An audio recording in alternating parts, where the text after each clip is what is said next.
ಕಲಿಯುಗಕ್ಕೆ ಒಂದೇ ಒಂದು ನಿಯಮವಿದೆ. ನಂಬಿಕೆ ಹೆಚ್ಚು ಬಲವಾಗಿದ್ದಷ್ಟು ದ್ರೋಹವು ಹೆಚ್ಚು ಭಯಾನಕವಾಗಿರುತ್ತದೆ. ಲೋಕವೇ ನಿನ್ನನ್ನು ಖಂಡಿಸಿದರೂ ಭಕ್ತಿಯನ್ನು ಎಂದಿಗೂ ಬಿಡಬೇಡ. ಪರಮಸುಖ ಭಕ್ತಿಯಲ್ಲಿದೆ. ಇದು ಎಲ್ಲ ವೇದಗಳ ಸಾರ. ಆತುರದ ನಿರ್ಧಾರ ಬದುಕನ್ನು ಬೆಂಕಿಗೆ ತಳ್ಳುತ್ತೆ. ಅರಿತು ಮಾಡುವ ನಿರ್ಧಾರ ಬದುಕಿಗೆ ಬೆಳಕನ್ನು ತೋರುತ್ತೆ. ನಂಬಿಕೆ, ತಾಳ್ಮೆ ನಿಮ್ಮಲ್ಲಿದ್ದರೆ ಅದರ ಫಲ ಮುಂದೊಂದು ದಿನ ಸಿಹಿಯನ್ನು ನೀಡುತ್ತೆ. ಕಷ್ಟ ಎಲ್ಲರಿಗೂ ಬರುತ್ತದೆ, ಆದರೆ ನೀನು ಆ ಪರಿಸ್ಥಿತಿಗಳನ್ನು ಎಷ್ಟು ಧೈರ್ಯದಿಂದ ಎದುರಿಸುತ್ತೀಯ ಅದೇ ನಿನ್ನ ಗೆಲುವಿಗೆ ಸಾಕ್ಷಿ. ಕಷ್ಟ ಬಂದಾಗ ಕುಗ್ಗದೆ, ಸುಖವಿದ್ದಾಗ ಹಿಗ್ಗದೆ ಇರುವುದೇ ಜೀವನ. ಮನುಷ್ಯ ಮತ್ತು ಪ್ರಾಣಿಗಳಿಗಿರುವ ವ್ಯತ್ಯಾಸ. ಸಾಸಿವೆಯಷ್ಟು ಪ್ರೀತಿ ಕೊಟ್ಟರೆ ಬೆಟ್ಟದಷ್ಟು ಪ್ರೀತಿ ಕೊಡುವವು ಮೂಕ ಪ್ರಾಣಿಗಳು. ಬೆಟ್ಟದಷ್ಟು ಪ್ರೀತಿ ಕೊಟ್ಟರೆ ಸಮುದ್ರದಷ್ಟು ನೋವನ್ನು ಕೊಡುವವರು ಮನುಷ್ಯರು. ಕಾಯುವುದನ್ನು ಕಲಿ, ಯಾಕೆಂದ್ರೆ ಎಲ್ಲ ಮುಗಿದೇ ಹೋಯಿತು ಅಂದುಕೊಂಡಾಗಲೇ ಹೊಸ ಅಧ್ಯಾಯಗಳು ಆರಂಭವಾಗುವುದು. ಯಾವುದು ನಿನ್ನ ಭಾಗ್ಯದಲ್ಲಿದೆಯೋ ಅದು ನಿನಗೆ ಸಿಕ್ಕೇ ತೀರುತ್ತೆ. ಯಾವುದು ನಿನ್ನದಲ್ಲವೋ ಅದು ನೀ ಎಷ್ಟೇ ಪ್ರಯತ್ನಿಸಿದರೂ ಸಿಗಲಾರದು. ಚಿಂತೆ ಬಿಡು. ಜೀವನದಲ್ಲಿ ಬರುವುದನ್ನೆಲ್ಲವ ಬಂದಂತೆ ಸ್ವೀಕರಿಸು. ಯುದ್ಧ ಭೂಮಿಯಲ್ಲಿ ಯಾರೆಲ್ಲ ಎದುರಾಳಿಯ ಪಕ್ಷದಲ್ಲಿ ಸೇರಿಕೊಂಡಿದ್ದಾರೆ ಎಂದು ನೋಡಲು ಕೃಷ್ಣನು ಅರ್ಜುನನ ಇಚ್ಛೆಯಂತೆ ಕೌರವರ ಸೈನ್ಯದ ಮಧ್ಯಭಾಗದಲ್ಲಿ ರಥವನ್ನು ನಿಲ್ಲಿಸಿ ಹೇಳಿದನು, ನೋಡು ಯಾರೆಲ್ಲ ಕಷ್ಟ ಕಾಲದಲ್ಲಿ ಹೇಗೆ ಶತ್ರುಗಳ ಪರ ನಿಂತಿದ್ದಾರೆ ಎಂದು.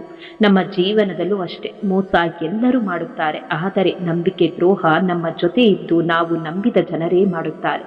ಗೆಲುವಿನ ದಾರಿ ತುಂಬಾ ಕಷ್ಟ. ಆ ದಾರಿ ಹುಡುಕಲು ಹೊರಟವರು ಯಾವಾಗಲೂ ಒಂಟಿಯಾಗಿರುತ್ತಾರೆ. ಸೋತ ಕಾಲುಗಳಲ್ಲೇ ಗೆಲುವಿನತ್ತ ಓಡಲೇಬೇಕಾದದ್ದೇ ಬದುಕು. ಜೀವನದಲ್ಲಿ ಸೋಲನ್ನು ಒಪ್ಪಿಕೊಂಡವನು ಒಂದಲ್ಲ ಒಂದು ದಿನ ವಿಜಯಕ್ಕೆ ಹತ್ತಿರವಾಗುತ್ತಾನೆ. ಒಮ್ಮೆ ಕಳೆದುಕೊಂಡಿದ್ದು ಮತ್ತೆ ಸಿಗಬಹುದು, ಆದರೆ ಮೊದಲಿನ ಹಾಗೆ ಇರೋದಿಲ್ಲ. ಅದು ವಸ್ತುವೇ ಆಗಿರಬಹುದು, ಆದರೆ ವ್ಯಕ್ತಿಯ ಮನಸ್ಥಿತಿ ಆಗಿರಬಹುದು. ಕಣ್ಣಿಗೆ ಕಾಣುವವರೆಲ್ಲ ಕೈ ಬಿಟ್ಟಾಗಲೇ ಕಣ್ಣಿಗೆ ಕಾಣದವನು ಒಬ್ಬ ಕೈ ಹಿಡಿಯುತ್ತಾನೆ ಎಂಬ ಅರಿವಾಗೋದು. ಕಳೆದು ಹೋದ ಒಳ್ಳೆಯ ಸಮಯ ಜೀವನದಲ್ಲಿ ನೆನಪಾಗಿ ಉಳಿಯುತ್ತೆ. ಕಳೆದು ಹೋದ ಕೆಟ್ಟ ಸಮಯ ಬದುಕಿನಲ್ಲಿ ಪಾಠವಾಗುತ್ತೆ. ದುಃಖಕ್ಕೂ ಅದರದೇ ಆದ ಜಾಲ ಹೊಂದಿದೆ. ಮನುಷ್ಯ ದುಃಖದಲ್ಲಿದ್ದಾಗ ಎಂದಿಗೂ ಒಳ್ಳೆಯ ವಿಚಾರಗಳು ಬರುವುದಿಲ್ಲ. ಆ ಸಮಯದಲ್ಲಿ ಮನಸ್ಸಿಗೆ ನೋವಾಗುವ ವಿಚಾರಗಳೇ ಬರುತ್ತೆ. ಕೋಪ ಎಲ್ಲರಿಗೂ ತಕ್ಷಣಕ್ಕೆ ಬರುತ್ತೆ, ಆದರೆ ತಾಳ್ಮೆ ಅನ್ನೋದು ಬದುಕನ್ನು ಚೆನ್ನಾಗಿ ಅರಿತವನ ಬಳಿ ಮಾತ್ರವೇ ಇರುತ್ತೆ. ಇತರರನ್ನು ದೂಷಿಸದೆ ಭಗವಂತನನ್ನು ಸದಾ ನೆನೆಯುತ್ತಿರು. ಎಂತಹ ಸಂದರ್ಭದಲ್ಲೂ ಗೊಣಗದೆ ಅವನಲ್ಲಿ ಸಂಪೂರ್ಣ ಶರಣಾಗು. ಶಾಂತಿಯಿಂದ ನಿನ್ನ ಕಷ್ಟಗಳನ್ನು ಸಹಿಸಿಕೊ. ಯಾಕೆ ಅಂದ್ರೆ ನಿನ್ನ ಕರ್ಮಕ್ಕನುಗುಣವಾದ ಫಲ ನಿನಗೆ ಖಂಡಿತವಾಗಿಯೂ ದೊರೆಯುತ್ತೆ. ಬೆಲೆ ಇಲ್ಲದ ಮಾತುಗಳನ್ನಾಡಿ ನಿನ್ನ ಬೆಲೆ ಕಳೆದುಕೊಳ್ಳುವ ಬದಲು ಮಾತು ಬಂದರೂ ಸಹ ಮೌನವಾಗಿರುವುದು ಒಳ್ಳೆಯದು. ಜೀವನಕ್ಕಿಂತ ದೊಡ್ಡ ವಿದ್ಯಾಲಯ, ಕಷ್ಟಕ್ಕಿಂತ ದೊಡ್ಡ ಪರೀಕ್ಷೆ, ಸಮಯಕ್ಕಿಂತ ದೊಡ್ಡ ಶಿಕ್ಷಕ ಯಾವುದೂ ಇಲ್ಲ. ಕಳೆದುಕೊಂಡೆ ಎಂದು ವ್ಯಥೆಪಡಬೇಡ. ಕಳೆದುಕೊಳ್ಳದೆ ಏನನ್ನು ಪಡೆಯಲು ಸಾಧ್ಯವಿಲ್ಲ. ಜೀವನದಲ್ಲಿ ಸೋಲನ್ನು ಒಪ್ಪಿಕೊಳ್ಳದವನು ಒಂದಲ್ಲ ಒಂದು ದಿನ ವಿಜಯಕ್ಕೆ ಹತ್ತಿರವಾಗುತ್ತಾನೆ. ನಮ್ಮವರು ಎನ್ನುವುದೆಲ್ಲ ಭ್ರಮೆ. ಇಲ್ಲಿ ಕೇವಲ ನೀನೊಬ್ಬನೇ. ಇಲ್ಲಿ ಯಾರು ಯಾರಿಗೂ ಆಗುವುದಿಲ್ಲ. ತಾಳ್ಮೆ ಇರಲಿ. ಮುಂದೆ ಒಳ್ಳೆಯ ದಿನಗಳು ಬಂದೇ ಬರುತ್ತೆ. ಒಳ್ಳೆಯತನ ಗೆದ್ದೇ ಗೆಲ್ಲುತ್ತೆ. ಅನ್ಯರು ನಿನ್ನನ್ನು ಅವಮಾನಿಸುತ್ತಾರೆ ಎಂದು ಕುಗ್ಗದಿರು. ಯಾಕೆಂದ್ರೆ ನಿಂದಕರಿಗೆ ವಜ್ರ ಮತ್ತು ಗಾಜಿನ ವ್ಯತ್ಯಾಸ ತಿಳಿದಿರುವುದಿಲ್ಲ.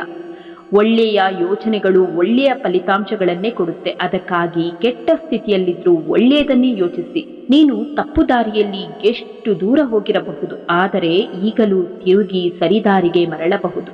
ಪ್ರತಿ ದೊಡ್ಡ ಸಾಧನೆಯ ಮೊದಲ ಹೆಜ್ಜೆ ಒಂದು ಕನಸಾಗಿರುತ್ತೆ. ಸಮಯ ಬದಲಾಗಲಿ ಎಂದು ಕಾಯಬೇಡ. ಮೊದಲು ನೀನು ಬದಲಾಗು. ಯಾಕೆ ಅಂದ್ರೆ ನೀನು ನಂಬಿದವರೇ ಬದಲಾಗಿ ಪಾಠ ಕಲಿಸಿದ್ದಾರೆ ಎಂಬುದನ್ನು ಮರೆಯಬೇಡ. ಇತರರನ್ನು ದೂಷಿಸದೆ ಭಗವಂತನನ್ನು ಸದಾ ನೆನೆಯುತ್ತಿರು. ಎಂತಹ ಸಂದರ್ಭದಲ್ಲೂ ಗೊಣಗದೆ ಅವನಲ್ಲಿ ಸಂಪೂರ್ಣ ಶರಣಾಗು. ಶಾಂತಿಯಿಂದ ನಿನ್ನ ಕಷ್ಟಗಳನ್ನು ಸಹಿಸಿಕೊ. ಯಾಕೆ ಅಂದ್ರೆ ನಿನ್ನ ಕರ್ಮಕ್ಕನುಗುಣವಾದ ಫಲ ನಿನಗೆ ಖಂಡಿತವಾಗಿಯೂ ದೊರೆಯುತ್ತೆ. ನಿನಗೆ ಬೆಲೆ ಕೊಡದ ಜನರಿಗೆ ನಿನ್ನ ಗೆಲುವೇ ಉತ್ತರ. ಯಾರು ನಿನ್ನನ್ನು ಕೀಳಾಗಿ ನೋಡುತ್ತಾರೋ ಅವರ ಮುಂದೆ ಬೆಳೆದು ನಿಲ್ಲು. ಜಗತ್ತು ಏನು ಮಾಡುತ್ತಿದೆ ಅನ್ನೋದನ್ನು ನೋಡಬೇಡ. ಜಗತ್ತು ನಿನ್ನನ್ನು ನೋಡುವಂತೆ ಏನು ಮಾಡಬೇಕು ಅದನ್ನು ಯೋಚಿಸು. ಗುರಿ ಇಲ್ಲದ ಮನಕ್ಕೆ ದಾರಿ ಭಗವದ್ಗೀತೆ. ಆಗುವುದೆಲ್ಲ ಒಳ್ಳೆಯದಕ್ಕೆ ಆಗುತ್ತೆ. ನಿನ್ನ ಕರ್ತವ್ಯ ಶ್ರದ್ಧೆಯಿಂದ ಮಾಡು. ಫಲದ ಅಪೇಕ್ಷೆ ಬೇಡ. ಆತ್ಮ ಯಾವಾಗಲೂ ಅಮರ, ಅದಕ್ಕೆ ಸಾವಿಲ್ಲ. ಬರುವಾಗ ಮತ್ತು ಹೋಗುವಾಗ ನಮ್ಮ ಕೈ ಖಾಲಿ ಇರುತ್ತೆ. ಕಾಮ, ಕ್ರೋಧ, ದುರಾಸೆ ಬೇಡ. ಸಂಶಯಗಳನ್ನು ತೊಡೆದು ಹಾಕು. ಒಬ್ಬ ವ್ಯಕ್ತಿ ಶತ್ರುವೂ ಆಗಬಲ್ಲ, ಮಿತ್ರನೂ ಆಗಬಲ್ಲ. ನೀನು ಏನನ್ನು ಬಿತ್ತುತ್ತೀಯೋ ಅದನ್ನೇ ಪಡೆಯುತ್ತೀಯ. ಗೌರವ ನಿನ್ನದಾಗಬೇಕೆಂದ್ರೆ ಬೇರೆಯವರನ್ನು ಗೌರವಿಸು. ಕೋಪದಿಂದ ಮಾತನಾಡಿದ್ರೆ ಗುಣವನ್ನು ಕಳೆದುಕೊಳ್ಳುತ್ತೇವೆ. ಹೆಚ್ಚಾಗಿ ಮಾತನಾಡಿದ್ರೆ ಶಾಂತಿಯನ್ನು ಕಳೆದುಕೊಳ್ಳುತ್ತೇವೆ. ಅನಗತ್ಯವಾಗಿ ಮಾತನಾಡಿದ್ರೆ ಕೆಲಸವನ್ನು ಕಳೆದುಕೊಳ್ಳುತ್ತೇವೆ. ಅಹಂಕಾರದಿಂದ ಮಾತನಾಡಿದ್ರೆ ಪ್ರೀತಿಯನ್ನು ಕಳೆದುಕೊಳ್ಳುತ್ತೇವೆ. ಸುಳ್ಳು ಸುಳ್ಳು ಮಾತನಾಡಿದ್ರೆ ಹೆಸರು ಕಳೆದುಕೊಳ್ಳುತ್ತೇವೆ. ವೇಗವಾಗಿ ಮಾತನಾಡಿದ್ರೆ ಅರ್ಥವನ್ನು ಕಳೆದುಕೊಳ್ಳುತ್ತೇವೆ. ಪ್ರೀತಿಯಿಂದ ಮಾತನಾಡಿದ್ರೆ ಎಲ್ಲವನ್ನೂ ಗಳಿಸಿಕೊಳ್ಳುತ್ತೇವೆ. ಹುಲ್ಲು ತಿನ್ನುವ ಸಾಧು ಪ್ರಾಣಿ ಜಿಂಕೆ ವರ್ಷಕ್ಕೆ ಒಂದೇ ಮರಿಗೆ ಜನ್ಮ ನೀಡುತ್ತೆ. ಅವುಗಳನ್ನು ತಿಂದು ಬದುಕುವ ಸಿಂಹ, ಹುಲಿ, ಚಿರತೆಗಳು 4-5 ಮರಿಗಳಿಗೆ ಜನ್ಮ ನೀಡುತ್ತೆ. ಆದರೂ ಭಗವಂತನ ಕೃಪೆಯಿಂದ ಕಾಡಿನಲ್ಲಿ ಸಾವಿರಾರು ಜಿಂಕೆಗಳು ಬದುಕುತ್ತವೆ. ಬೆರಳೆಣಿಕೆಯಷ್ಟು ಸಿಂಹ, ಹುಲಿಗಳು ಉಳಿಯುತ್ತವೆ. ಧರ್ಮದಿಂದ ಬದುಕುವವರ ಸಂತಾನವನ್ನು ಧರ್ಮವೇ ರಕ್ಷಿಸುತ್ತೆ. ಹಿಂದಕ್ಕೆ ನೋಡಿದ್ರೆ ಅನುಭವ ಸಿಗುತ್ತೆ, ಮುಂದಕ್ಕೆ ನೋಡಿದ್ರೆ ಭವಿಷ್ಯ ಸಿಗುತ್ತೆ, ಸುತ್ತಲೂ ನೋಡಿದ್ರೆ ಸತ್ಯ ಅರಿವಾಗುತ್ತೆ.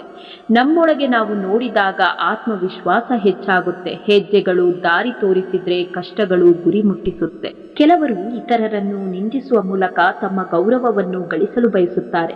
ಅಂತಹ ಜನರು ತಮ್ಮ ಮುಖಕ್ಕೆ ತಾವೇ ಮಸಿ ಬಳಿದುಕೊಂಡಂತಾಗುತ್ತೆ. ಅದನ್ನು ಎಷ್ಟು ಬಾರಿ ತೊಳೆದರೂ ತೆಗೆದು ಹಾಕಲಾಗುವುದಿಲ್ಲ. ಕೇವಲ ದೇವರನ್ನು ಪೂಜಿಸುವುದರಿಂದ ಪುಣ್ಯ ಬರುವುದಿಲ್ಲ. ಉತ್ತಮ ಬುದ್ಧಿ, ಉತ್ತಮ ಯೋಚನೆ, ಉತ್ತಮ ಕೆಲಸ, ಉತ್ತಮ ಮಾತು, ಉತ್ತಮ ವರ್ತನೆ, ಕರುಣೆ, ಅಹಿಂಸೆಯಿಂದ ಪುಣ್ಯ ಸಿಗುತ್ತೆ. ಮುಂಬರುವ ಜನ್ಮಕ್ಕೆ ಈ ಜನ್ಮವೇ ಬುನಾದಿಯಾಗುವುದು.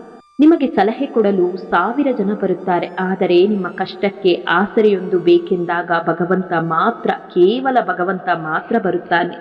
ಇನ್ನೊಬ್ಬರ ತಪ್ಪನ್ನು ನಾವು ಹೇಳಿದಾಗ ಪ್ರತಿ ಸಲ ನಮ್ಮದೇ ತಪ್ಪು ಅನ್ನೋ ಹಾಗೆ ಜಗಳ ಮಾಡಿ ಹೋದರೆ ತಿಳಿದುಕೊಂಡು ಬಿಡಿ, ನಾವು ಹೇಳಿದ್ದು ಸರಿಯಾಗಿದೆ ಅಂತ. ಒಪ್ಪಿಕೊಳ್ಳಲು ಆಗದೆ ಅವರು ತಮ್ಮ ಮೇಲೆ ತಪ್ಪನ್ನು ಹಾಕಿ ಹೋಗುತ್ತಾರೆ. ಸತ್ಯದ ದಾರಿಯಲ್ಲಿ ನಡೆಯುವ ಜನರಿಗೆ ಅಡ್ಡಿ ಆತಂಕಗಳು, ಸಮಸ್ಯೆಗಳು ಅವಶ್ಯಕವಾಗಿ ಎದುರಾಗುತ್ತೆ. ಆದರೆ ಪರಮಾತ್ಮನು ಅವರ ಜೀವನ ದೋಣಿಯನ್ನು ಎಂದಿಗೂ ಮುಳುಗಲು ಬಿಡುವುದಿಲ್ಲ. ನೀವು ಉತ್ತಮರಾಗಿದ್ರೂ ಕೆಲವರು ನಿಮ್ಮನ್ನು ಯಾವತ್ತೂ ಇಷ್ಟಪಡಲಾರರು. ಯಾಕೆಂದ್ರೆ ನಿಮ್ಮೊಳಗಿರುವ ಪುಣ್ಯ ಆತ್ಮ ಅವರೊಳಗಿನ ರಾಕ್ಷಸನನ್ನು ಅಲ್ಲಾಡಿಸುತ್ತಿರುತ್ತೆ. ಉತ್ತಮರ ಪುಣ್ಯ ಆತ್ಮ ಕೆಟ್ಟವರ ರಾಕ್ಷಸತ್ವವನ್ನು ಕಂಪಿಸುತ್ತೆ.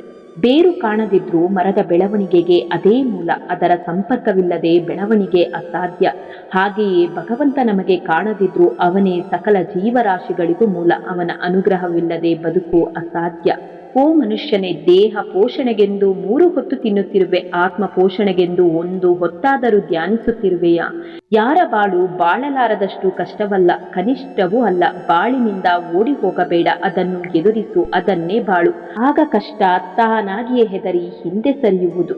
ನಿರಾಸೆಯೇ ಬದುಕು ಎಂದು ಕೊರಗಬಾರದು. ಎಲ್ಲ ಕಷ್ಟಗಳು ನಮಗೆ ಎಂದು ಭಾವಿಸಬಾರದು. ಎಲ್ಲರಿಗಿಂತ ನಾವೇ ಉತ್ತಮರು ಎಂದು ಬೀಗಬಾರದು. ಯಾಕೆಂದ್ರೆ ನಮಗಿಂತಲೂ ಉತ್ತಮರು ಇದ್ದಾರೆ, ಹಾಗೂ ನಮಗಿಂತಲೂ ಕಷ್ಟದಲ್ಲಿದ್ದವರು ಇದ್ದಾರೆ. ಎಲ್ಲ ಸಮಯದಲ್ಲೂ ಮನುಷ್ಯನಂತೆ ವರ್ತಿಸಿದರೆ ಸಾಕು. ಭಯಪಟ್ಟು ಕುಳಿತುಕೊಂಡರೆ ಬದುಕುವುದು ಅಸಾಧ್ಯ. ತಪ್ಪು ಸರಿಯೇ ಹೆಜ್ಜೆ ಹಾಕಿ ನೋಡು. ಗೆದ್ದರೆ ಮುಂದಕ್ಕೆ ನಡೆಸುತ್ತೆ, ಸೋತರೆ ಮುಂದೆ ನೀನು ಏನು ಮಾಡಬೇಕೆಂದು ಕಲಿಸುತ್ತೆ. ಎಲ್ಲಿಯ ತನಕ ನಂಬಿಕೆ ಮತ್ತು ಆಯಸ್ಸು ಗಟ್ಟಿಯಾಗಿರುತ್ತೋ ಅಲ್ಲಿಯ ತನಕ ಸ್ನೇಹ ಸಂಬಂಧಗಳಿಗೆ ಸಾವಿಲ್ಲ. ಎಲ್ಲವೂ ತಾತ್ಕಾಲಿಕ, ಸುಖ ದುಃಖ ಕೂಡ. ಆದ್ದರಿಂದ ದುರಹಂಕಾರ ಬೇಡ ಮತ್ತು ನಿರಾಶೆಗೊಳ್ಳಬೇಡ.